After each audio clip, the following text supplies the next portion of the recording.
One of my favorite comedians, Mitch Hedberg, had a bit that I'll paraphrase here for the sake of brevity. When you're a comedian in Hollywood, everybody wants you to do other things besides comedy. Can you act? Can you write? Write us a script. That's not fair. That's like saying to an award-winning chef, great dish, but can you farm? Depending on your perspective, either a depressing or amusing number of games we cover on this show have a similar backstory. Okay, Data East Pinball, you can make pinball machines pretty good.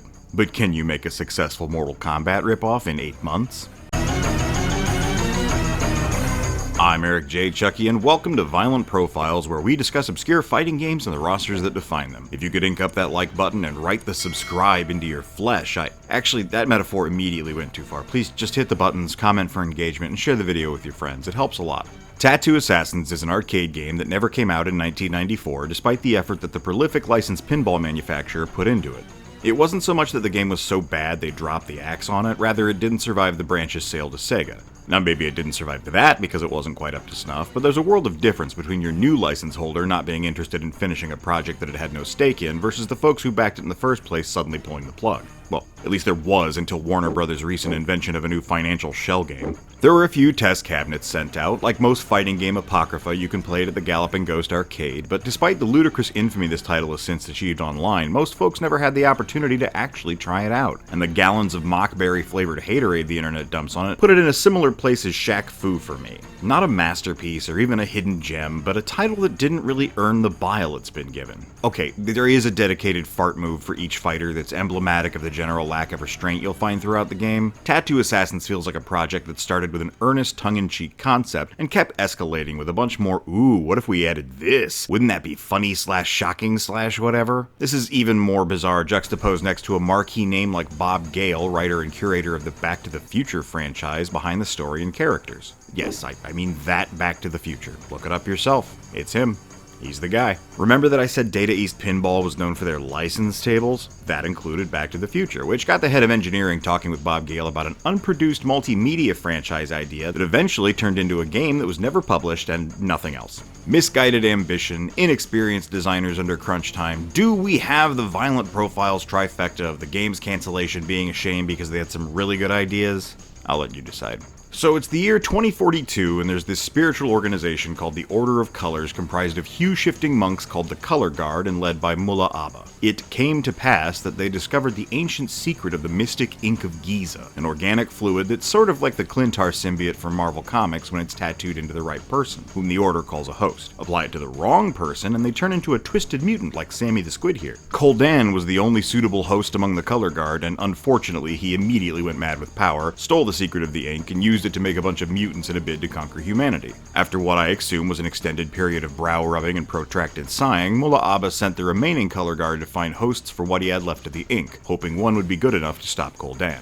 These are the rest of the roster for this game. They're plucked from their lives, get tatted up, and it looks like things are going well for the good guys. But it turns out Coldan hadn't been resting on his laurels and has mastered the power to suppress the minds of other hosts and bend them to his will. Enter the mysterious woman Lila Blue, already possessing a tattoo representing each of the 9 fighters on her back, which can be used to wrest control of them from Coldan and give the Color Guard one last chance at saving the world. Before we get to the playable roster, let's talk about the sub-bosses who lack bios. Calling Rhina a mutant seems a stretch because what the Giza ink did to her could have just as easily been accomplished through maximum hold hair gel, although she can shoot lasers from her horn, and I don't remember that being an advertised feature of LA Looks. Deke K became so hideous that he was forced to don a Spirit Halloween zombie costume, but he still remains loyal to Coldan's cause. Or he's also mind-controlled, who knows? Obviously, I am joking. He's become an undead abomination, and one of his moves is to throw his guts at you. That's pretty funny. Out of curiosity, I googled the origin for the name Deke, and it turns out it's short for Deacon. Deacon K is a more impressive name, even if it annihilates the belabored pun. Finally, there's Prism, the world's scariest and most impressive jello mold. It's like the fusion dance of Glacius and Spinal, or what would have eventually happened if you never saved Sieglinde of Katarina from her crystal golem prison. Honestly, this design is pretty cool, if simple. Certainly a lot better than Zombie and Muscle Woman.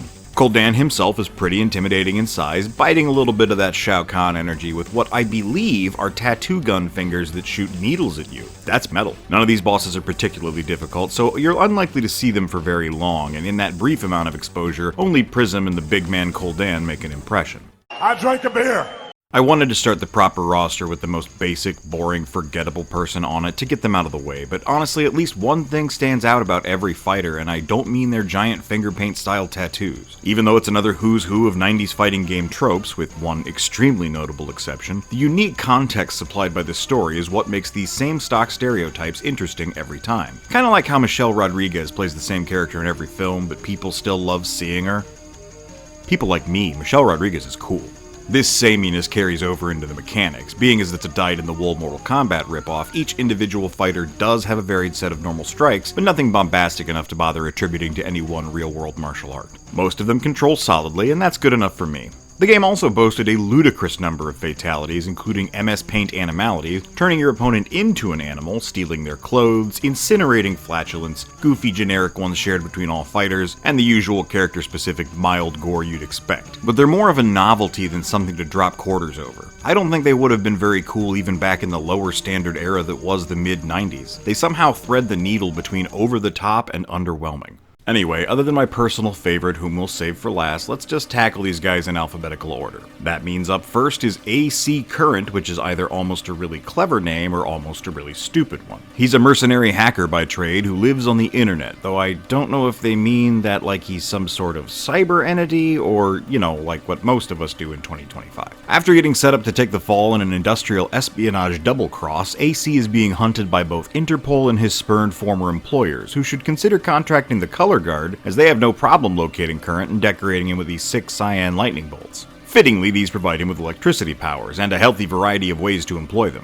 When you beat the game with your chosen champion, their ending is relayed to you in the form of a newspaper article. For example, NerdNet Today tells us that AC Current uses his newfound tattoo power to extort billions of dollars from major corporations, then uses that money to buy controlling interest in every video game manufacturer, ensuring no game will ever be censored for violence, sexual content, or foul language. AC seems like he would love the kind of marketplace Steam offers these days. Oh my. Native American Billy Two Moons almost manages to be progressive for his time, except for his scalping fatality and probably this dance here.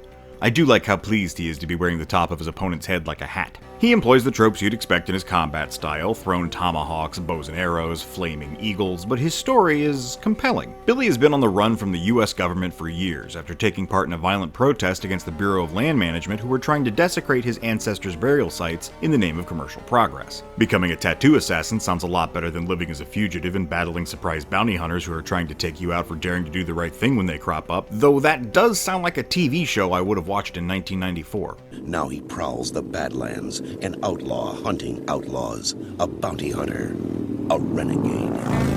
Pilot him to victory over Coldan, and Billy gets a presidential order to preserve his people's land and clear his name by threatening Bill Clinton himself, who I guess is not only alive, but once again somehow holding office 50 years in the future. Derek O'Toole is a native of Belfast, Ireland, who somehow became the fall guy for an unspecified terrorist activity in his home country. Though he began martial arts training as a means of self-defense against those who falsely hold him responsible for whatever did or did not go down, his true passion is rock and roll, and he refuses to let his infamy stop him from shining on stage, sticking to surprise appearances at underground clubs until the heat blows over. Derek is the owner of what is probably the least bad tattoo in the game, a giant skull wearing a bandana and smoking a cigarette. This is literally something tweenage me drew in the margins of my math homework. His special moves involve shredding the guitar, smoking cigarettes, and the aforementioned skeleton. I would have loved this guy. A victorious Mr. O'Toole graces the front page of Rock Today, exonerated and free to play hot licks as heavy as his amp can handle. His first CD goes triple platinum, and he coins a new genre of music called kickbox rock. Sometimes I wonder about these fake music genres developers make up for a throwaway line in their games. How is kickbox rock functionally different from any other kind of rock music? What could possibly set it apart from glam or heavy metal?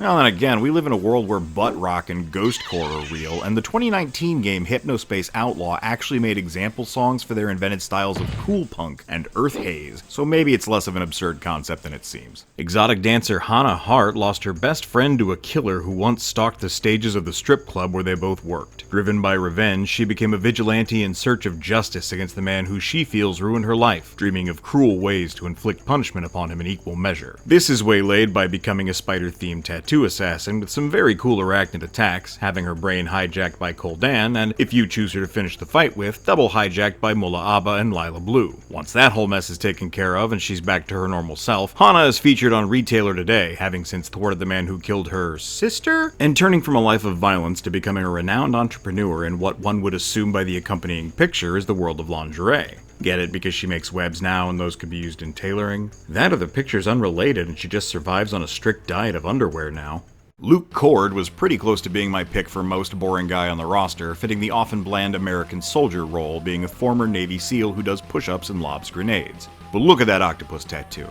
Out of all the things you might expect, a bald eagle for America, a bulldog for being a soldier, or even a literal seal, they gave him an octopus.